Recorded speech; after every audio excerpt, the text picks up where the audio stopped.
Hey class, today we're going to continue on with Chapter 8, Section 3, and we're going to build off of learning about bonding theories. We're going to specifically talk about sigma and pi bonds, and then we're also going to look at hybridization. So before we can talk about sigma and pi bonds, we have to understand that there is a difference between atomic orbitals and molecular orbitals, and how are they related. Now, atomic orbitals we've already actually learned about in Chapter 5. This is where we learned about s orbitals, p orbitals, d, and then f orbitals. So those are our 4 atomic orbitals that we talked about. So just as atomic orbitals belong to an atom, molecular orbitals are actually going to belong to a molecule as a whole. And a molecular orbital can be occupied by 2 electrons of a covalent bond, and we usually call those bonding orbitals. So when 2 atoms combined, it is assumed that their atomic orbitals overlap, and that's actually what creates molecular orbitals, or like we said, orbitals for the entire molecule. And we're going to discuss 2 types of molecular orbitals, and those are sigma and pi orbitals, or sigma and pi bonds. So in some ways, atomic orbitals are similar to molecular orbitals, and then there are some ways that they are different.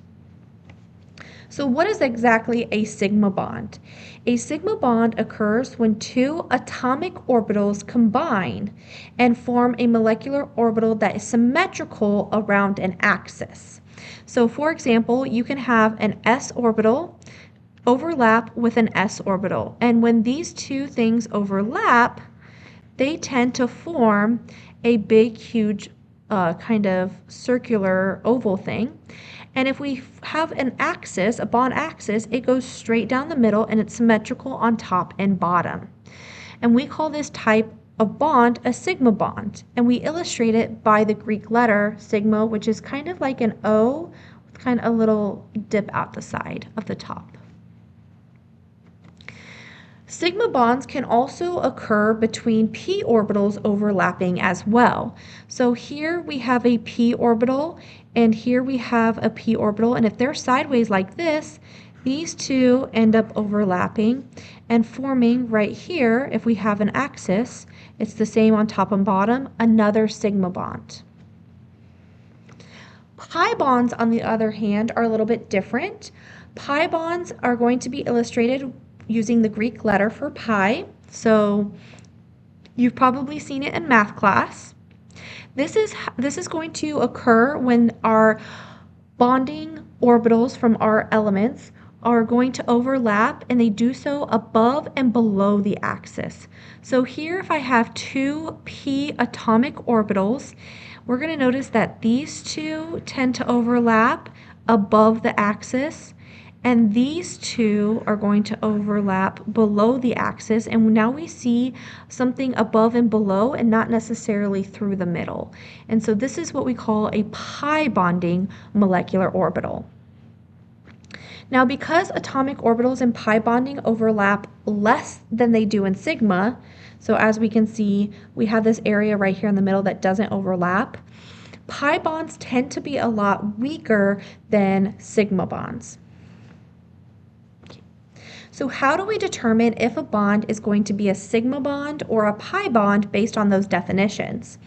The key and the little hint I can give you is a sigma bond is going to be a single bond of an electron pair, or it can be the first bond of any double or triple bond. So what that means is if I'm looking at this structure right here, it's saying I have 7 sigma bonds. Well, where are they getting those 7? They're getting them from every single bond that I'm seeing. So a single bond here, here, here. And when we count up, that is 7 bonds that are being made. Now down here, it says I have 2 sigma bonds. So where are they getting those sigma bonds? We're getting 1 from this single bond.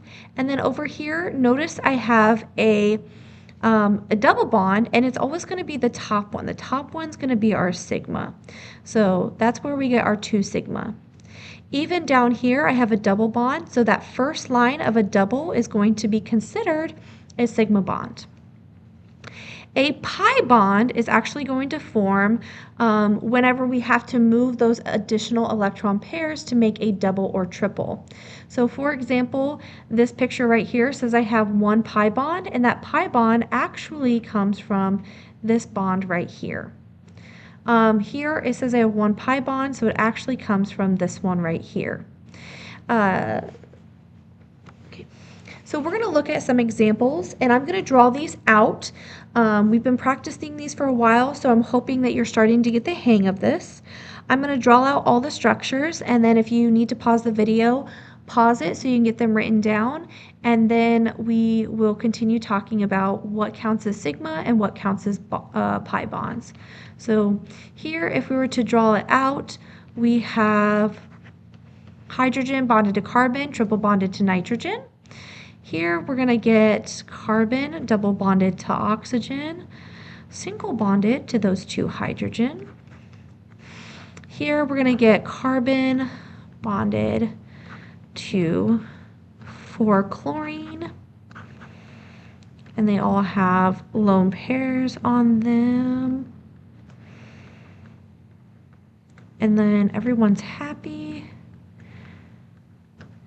And then over here on NH3, we get nitrogen bonded to 3 hydrogen. We're going to have 2 electrons left over, which is going to give me a lone pair here.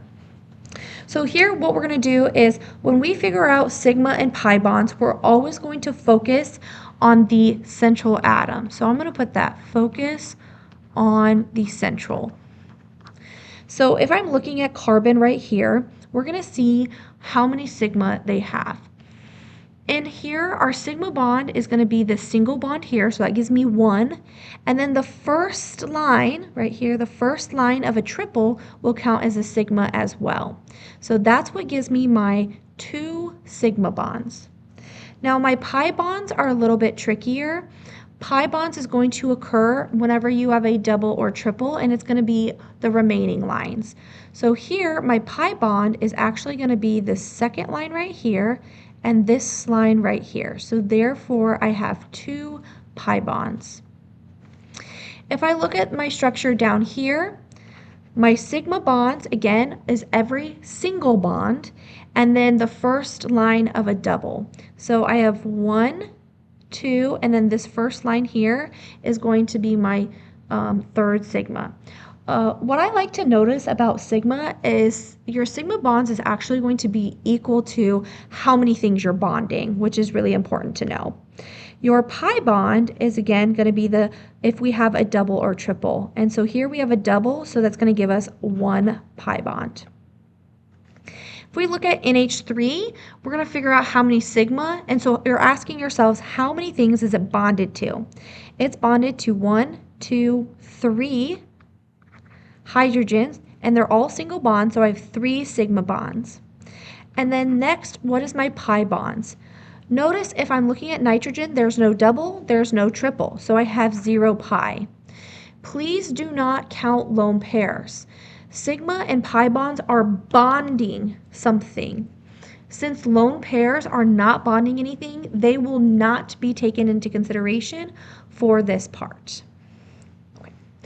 Next, we have carbon tetrachloride. So here, if I look at sigma, notice I'm bonding 1, 2, 3, 4 things. So there's my 4 sigma. And then when you look at pi, there are no double bonds, there's no triple bonds, so I actually have 0 pi bonds here. The second thing that we're going to look at is hybrid orbitals. The VSEPR theory works well for accounting for molecular shapes, but it does not necessarily tell us what types of bonds are going to form. And so that's why we were looking at sigma and pi bonds. But sometimes when they form a molecular orbital, hybridization is useful. So what exactly is orbital hybridization? Basically, it's going to provide information about the molecule's bonding as well as its shape. And so it's going to look at, do we have double, triple bonds? What type do we have? A linear shape, a tetrahedral shape, etc. So what exactly is hybridization? If you've ever heard the word hybrid, hybrid is the mix of two things, and that's what we're doing. We're taking atomic orbitals and we're mixing them to create hybrid orbitals.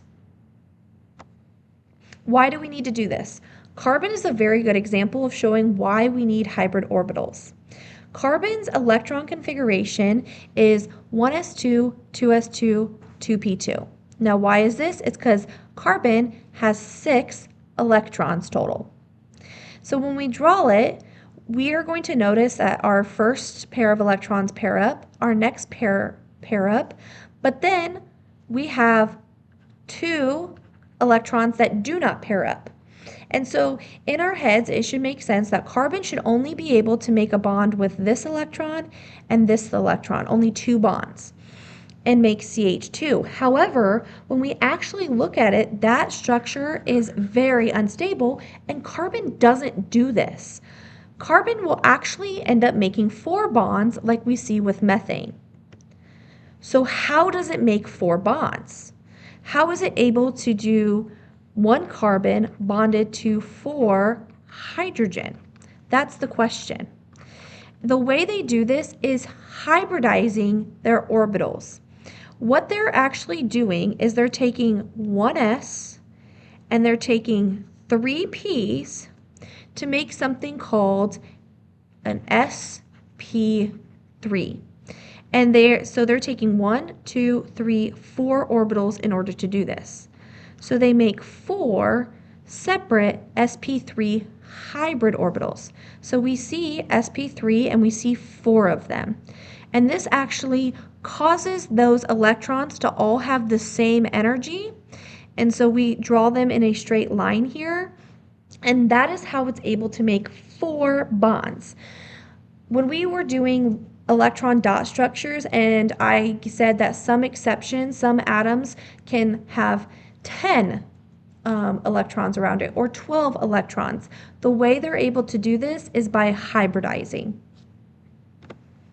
So here's a good example of methane overlapping to form my different hybrid orbitals that we're seeing. So how exactly do we get different hybrid orbitals? The one that we just looked at was sp3. Notice it is going to combine 1 s orbital and 3 p. This is going to be the common thing you're going to see. If we have an sp orbital, notice we're going to combine 1 s and 1 p. So essentially the name of the hybrid orbital tells me who's bonding. So here sp2 is going to be 1 s and 2 p. sp3d is going to be 1 s, we got 3 p's and 1 d. So if you can kind of pick up on the trend. What's really cool about hybridization is I did tell you it's going to tell you bonding. And hybridization is going to tell how many electron groups you have. One thing to know about electron groups is all electrons, including bonding electrons plus your lone pair. Bonding plus lone pair. If you have 2 electron groups coming off of you, the central atom, you're going to be an sp. Notice 1s plus 1p, that's what gives me 2 electron groups. Over here, if you have a hybridization of sp2, we got 1s plus 2p. Notice that's going to equal 3 electron groups. Even down here, sp3d hybridization, we have 1s plus 3p plus 1d gives me 5 electron groups. So our electron groups are right here on the farthest left. You're going to notice bonding plus lone will always equal our total electron. So if I had 4 bonding and 1, add these together, they're going to equal 5. Even if we look down here, 5 bonding, 1 lone pair, we're going to add those together and they're going to equal 6. So typically if you have a 2, you're going to be an sp. 3 is going to be an sp2. Our 4 is going to be sp3.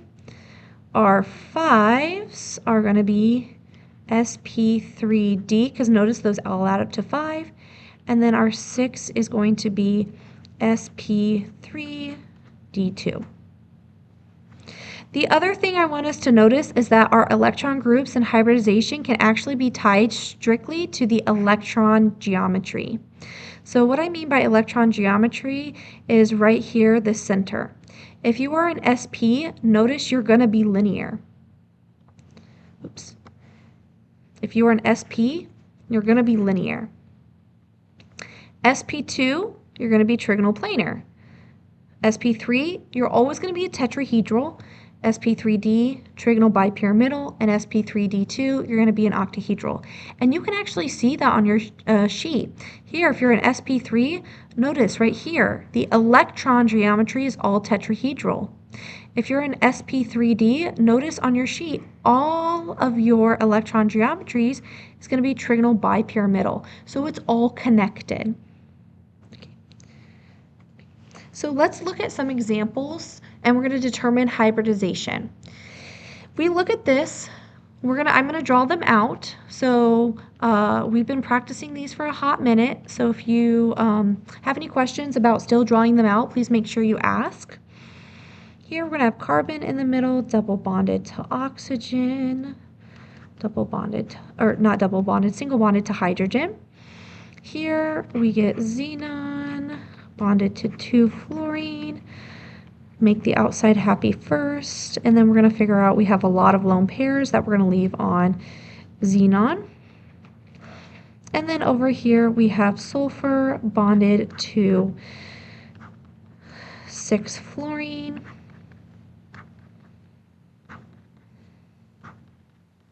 And each of those need 6 dots around them to make sure everybody is happy. And then we find out we don't have any extra to put on the middle. Once you draw these, we can actually determine hybridization based off my electron groups. So we're going to look at my electron groups, and remember this is going to be our bonding plus our lone. If we look at carbon, again, we're going to focus on our central atom. So if we're looking at carbon, it has 2 things bonding, so 2 bonding. There's no lone pair, so 0 lone. So we end up getting 2 electron groups. When we get 2 electron groups, we must have an S and we must have a P. Notice that S, P add up to 2. Over here, H2CO, we're going to again look at our central atom. We have 1, 2, 3 things bonding off of it, so 3 bonding. We have, if we're looking at the middle, we have 0 lone, and so this actually gets me 3 electron groups.